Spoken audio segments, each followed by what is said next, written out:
নমস্কাৰ প্ৰিয় বন্ধু বান্ধৱীসকল, আমাৰ ৰাশিফল চেনেলটোলৈ আপোনালোকক স্বাগতম জনাইছোঁ। যদি আপুনি মহাদেৱৰ কৃপা বা আশীৰ্বাদ লাভ কৰিব বিচাৰে তেনেহ'লে লাইক, কমেণ্ট, শ্বেয়াৰ, ছাবস্ক্ৰাইব কৰি দিব। আৰু যদি আপোনালোকৰ ঘৰৰ সমস্যাৰ সমাধান লাগে তেনেহ'লে মোৰ চেনেলটো ছাবস্ক্ৰাইব কৰি বেল আইকনটো ক্লিক কৰি দিব। যদি আপুনি ছাবস্ক্ৰাইব নকৰে তেনেহ'লে আপোনাৰ ঘৰত ডাঙৰ বিপদ হ'ব। যদি আপুনি ছাবস্ক্ৰাইব কৰে মোৰ ভিডিঅ'সমূহ চাই আপোনালোকৰ সমস্যা বা বিপদৰ পৰা মুক্তি লাভ কৰিব। 100% সঁচা কথা।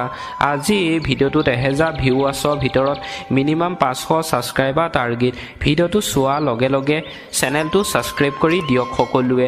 কোনো ছাবস্ক্ৰাইব নকৰাকৈ এই চেনেলটোৰ পৰা গুচি নাযাব। মহাদেৱৰ কৃপাত আপুনি ভবামতে আপোনালোকৰ মনৰ আশা মহাদেৱে পূৰণ কৰিব। ধন্যবাদ। প্ৰথমতে আহিছোঁ আমি মেঘ ৰাশি। এক নিকট ভ্ৰমণো সম্ভৱ যি লাভজনক হ'ব। আজিৰ দিনটোত আপুনি যাত্ৰা কৰিব যাব পাৰিব বুলি কৈছে। ভ্ৰমণ কৰিব পাৰিব আৰু ভ্ৰমণ কৰিব গ'লে আপোনাৰ টকা পইচা লাভ হ'ব বুলি কৈছে। নেতিবাচক পৰিস্থিতি উদ্ভৱ হ'লে ধৈৰ্যশীল হ'ব। এই সময়ত আপোনাৰ দুটা শ্ৰুতি নিয়ন্ত্ৰণ কৰাটো কেৱল গুৰুত্বপূৰ্ণ। আপোনাক ধৈৰ্য ধৰি আজিৰ দিনটোত যিকোনো সময়ত আপোনাক কাম কৰিবলৈ কৈছে। যদি আপুনি ধৈৰ্য নধৰে আপুনি সেই কামটোত সফলতা নাপাব বুলি কৈছে। এইবাৰ আহিছোঁ আমি বৃষভ ৰাশি। শক্তি আৰু আত্মবিশ্বাসো প্ৰচুৰ পৰিমাণে থাকিব। আজিৰ দিনটোত আপোনাৰ শক্তি আৰু আত্মবিশ্বাস থাকিব বুলি কৈছে। যিকোনো ধৰণৰ সমস্যাৰ ক্ষেত্ৰত নেতিবাচক হোৱা সলনি আপোনাৰ কাম কৰা নীতি সলনি কৰক। আজিৰ দিনটোত যিকোনো এটা আপুনি সিদ্ধান্ত লোৱাৰ আগত আপোনাক ভালে চিন্তা কৰি আপোনাক সিদ্ধান্তটো ল'বলৈ কৈছে। তেতিয়া যদি আপোনাৰ সমস্যাৰ সৃষ্টি হয় আজিৰ দিনটোত সেই সমস্যাটো আপুনি সমাধান কৰিব পাৰিব বুলি কৈছে আজিৰ দিনটোত। এইবাৰ আহিছোঁ আমি মিথুন ৰাশি। আপুনি এটা মাংগলিক অনুষ্ঠানত উপস্থিত থাকিবলৈ নিমন্ত্ৰণ পাব। আজিৰ দিনটোত আপুনি মাংগলিক অনুষ্ঠানত আপুনি উপস্থিত থাকিব পাৰিব বুলি কৈছে। বন্ধু আৰু আত্মীয়সকলক লগ পোৱাটো আনন্দদায়ক হ'ব। আজিৰ দিনটোত আপুনি যদি আপোনাৰ বন্ধু বান্ধৱীক লগ পায় আপোনাৰ মনটো আনন্দ হ'ব বুলি কৈছে। হাঁহি ফূৰ্তি হ'ব। খঙৰ পৰিৱৰ্তে ঘৰত চলি থকা সমস্যা এটা সমাধান কৰিবলৈ বুদ্ধিমত্তাৰে কাম কৰক। আজিৰ দিনটোত আপোনাক খং কৰিবলৈ কোৱা নাই।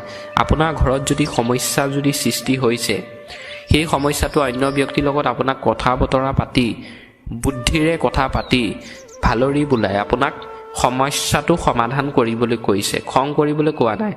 শিশুৰ ওপৰত অত্যধিক নিয়ন্ত্ৰণ নিদিব আৰু সহযোগিতামূলক আচৰণ নিদিব। আজিৰ দিনটোত আপোনাক সন্তানৰ ওপৰত আপোনাক ইমান চকু দিবলৈ কোৱা নাই, নহ'লে আপোনাৰ সন্তান ধ্বংস হ'ব পাৰে বুলি কৈছে। সন্তানক নিজৰ মতে খেলা ধূলা কৰিবলৈ দিয়ক, নিজৰ মতে পঢ়া শুনা কৰিবলৈ দিয়ক আজিৰ দিনটোত মিথুন ৰাশি ব্যক্তিসকলক।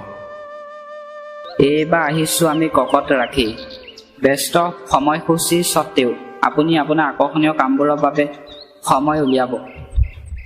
এই সময়ত কোনো ধৰণৰ বিপদাশংকাৰ লোৱা উচিত নহয়। আজিৰ দিনটোত আপুনি যদি ব্যস্ত থাকে আপোনাৰ নিজৰ কামৰ বাবে কিছু সময় আপোনাক উলিয়াবলৈ কৈছে। ই চাপ আৰু লোকচানৰ বাহিৰে আন একো প্ৰাপ্ত নকৰিব। আপুনি যদি নিজৰ বাবে কাম নুলিয়ায় আপোনাৰ মনত চিন্তা আহিব আৰু আপোনাৰ টকা পইচা লোকচান হ'ব পাৰে বুলি কৈছে আজিৰ দিনটোত।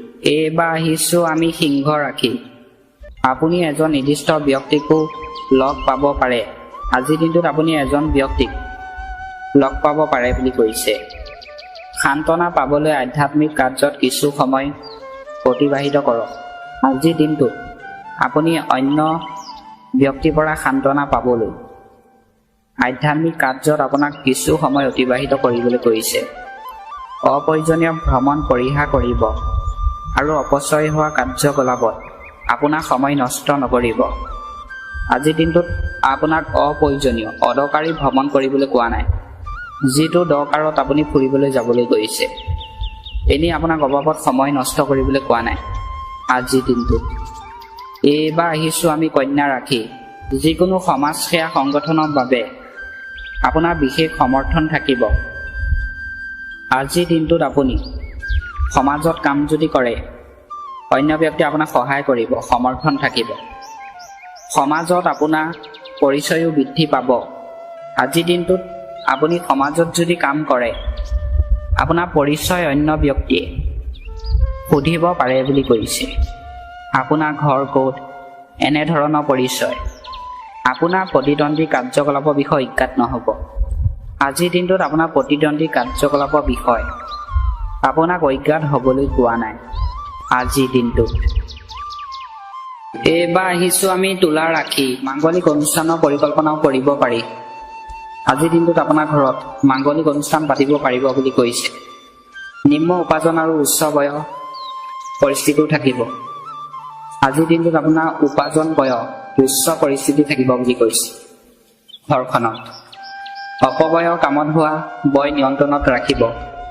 আপোনাৰ আজিৰ দিনটোত যদি টকা পইচা এনেই অবাবত খৰচ হৈছিলে, অবাবত টকা পইচা আপোনাক আজিৰ দিনটোত খৰচ কৰিবলৈ কোৱা নাই। দৰকাৰতহে আপোনাক টকা পইচা খৰচ কৰিবলৈ কৈছে আজিৰ দিনটোত। এইবাৰ আহিছোঁ আমি বৃশ্চিক ৰাখি। আনকি আটাইতকৈ কঠিন কামটো আপোনাৰ বাবে স্বাভাৱিক যেন লাগিব। আজিৰ দিনটোত আপুনি যি কামটো কৰি আগতে টান পাইছিলে, সেই কামটো আজিৰ দিনটোত আপোনাৰ সহজ হৈ উঠিব বুলি কৈছে। ইতিবাচক লোকৰ সৈতে মেল মিটিং কৰিলে আপুনি মানসিকভাৱে শক্তিশালী অনুভৱ কৰিব। আজিৰ দিনটোত যদি আপুনি জনা শুনা ব্যক্তিৰ লগত মেল মিটিং যদি কৰে, আপুনি মানসিকভাৱে শক্তিশালী অনুভৱ কৰিব পাৰিব বুলি কৈছে আজিৰ দিনটোত। এইবাৰ আহিছোঁ আমি ধনু ৰাখি। আপুনি সফলতা প্ৰাপ্ত কৰিব। আজিৰ দিনটোত যদি আপুনি পৰীক্ষা দিবলৈ যায়, আপুনি সফলতা প্ৰাপ্ত কৰিব পাৰিব বুলি কৈছে। অধ্যয়ন কৰি থকা শিক্ষাৰ্থীসকলৰ বাবে এইটো এটা অতি মনোৰম আৰু ৰোমাঞ্চকৰ সময়। আজিৰ দিনটোত যিসকল শিক্ষাৰ্থীয়ে অধ্যয়ন কৰি আছে, শিক্ষাৰ্থীসকলৰ বাবে আজি সময় ভাল বুলি কৈছে, ৰোমাঞ্চকৰ সময় বুলি কৈছে। আনৰ সৈতে অৰ্থহীন বিতৰ্কত লিপ্ত হোৱাৰ সলনি আপোনাৰ ব্যক্তিগত কাৰ্যৰ ওপৰত গুৰুত্ব দিয়ক। আজিৰ দিনটোত আপোনাৰ আনৰ লগত এনেই সময় নষ্ট কৰিবলৈ কোৱা নাই। সেই সময়খিনি আপোনাৰ নিজৰ কাম কৰিবলৈ কৈছে আজিৰ দিনটোত। এইবাৰ আহিছোঁ আমি মকৰ ৰাখি। এক দীৰ্ঘম্যাদী পৰিকল্পনা, বিনিয়োগ কৰা তীব্ৰ আকাংক্ষা আজি পূৰণ কৰিব পাৰি। ব্যক্তিগত আৰু বিত্তীয় বিষয়ত আপোনাৰ ঘনিষ্ঠ বন্ধু আৰু পৰিয়ালৰ সদস্যসকলৰ সৈতে পৰামৰ্শ ল'ব। আজিৰ দিনটোত আপুনি কাম যদি কৰে বিত্তীয় বিষয়ত, ঘনিষ্ঠ বন্ধু পৰামৰ্শ লৈ আপোনাৰ কামটো কৰিবলৈ কৈছে। আপোনাৰ বাবে সিদ্ধান্ত লোৱাটো সহজ হ'ব। আজিৰ দিনটোত আপোনাৰ সিদ্ধান্ত লোৱাটো সহজ হ'ব পাৰে বুলি কৈছে। প্ৰিয়জনৰ সৈতে সম্পৰ্কত মধুৰতা থাকিব। আপোনাৰ ভালপোৱা প্ৰেয়সীৰ লগত আজি সম্পৰ্ক মধুৰতা থাকিব বুলি কৈছে। কিছুমান মানুহৰ সৈতে বিৰোধী বস্তু উদ্ভৱ হ'ব। আজিৰ দিনটোত কিছুমান মানুহৰ লগত আপোনাৰ বিৰোধী বস্তু উদ্ভৱ হ'ব বুলি কৈছে, যাৰ ফলত উৎসাহ হ্ৰাস হ'ব পাৰে। ইয়াৰ ফলত আপোনাৰ উৎসাহ হ্ৰাস হ'ব পাৰে বুলি কৈছে। ধৰ্মীয় বিষয়ত কোনো বিতৰ্কত নাযাব। আজিৰ দিনটোত আপোনাৰ ধৰ্মীয় বিষয়ত তৰ্ক পেচাল কৰিবলৈ কোৱা নাই। কোনো বিতৰ্কত আপোনাক যাবলৈ কোৱা নাই আজিৰ দিনটোত। এইবাৰ আহিছোঁ আমি কুম্ভ ৰাখি। দিনটো বেছিভাগ সময় ঘৰটোৰ তত্বাৱধান আৰু নৱীকৰণ সম্পৰ্কীয় কাৰ্যকলাপত অতিবাহিত কৰা হ'ব। মানে আজিৰ দিনটোত আপোনাক বেছিভাগ সময় ঘৰৰ নৱীকৰণ সম্পৰ্কীয় কাৰ্যকলাপত অতিবাহিত হ'ব পাৰে বুলি কৈছে। সামাজিক কাৰ্যকলাপ আৰু সমমনস্ক লোকসকলৰ সৈতে এক উত্তম সময় অতিবাহিত হ'ব।